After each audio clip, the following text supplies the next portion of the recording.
In this video, I'm going to show you how to install a new shower curtain and liner. I went ahead and got the fabric shower curtain and liners. I like these because you can launder them and they last a little bit longer.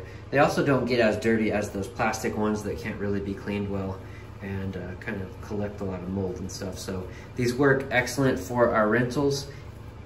The shower liner is going to go on the inside. That gets hit by the water of the shower, whereas the curtain is just going to be on the outside. They feel a little bit different. This one feels more like a moisture wicking type of material, whereas this is just feels like a tablecloth.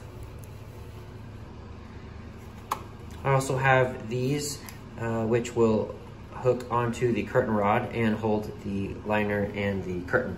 So I'm going to go ahead and unpack this and start putting them on the rod now.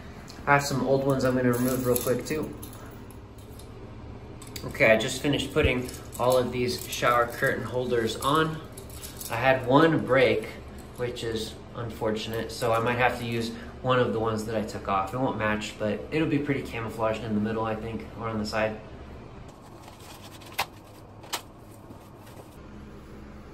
Okay, I have the curtain unwrapped, and when you look at the top, you'll see that there are these little slits at the top. This is what you're going to feed through these hooks.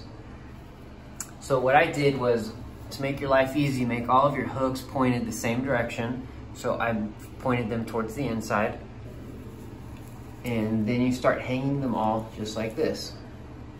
And this is what it looks like when all of the hooks are on the curtain. Next, you're gonna do the same thing with the curtain liner. But remember, the curtain liner goes on the inside of where the shower is. All right, and now they're all on. I'm just gonna go ahead and close each of these up real quick so they don't snag, and then I'll show you what it looks like. All right, and here's the completed job. I hope this was helpful for you. Thank you for watching.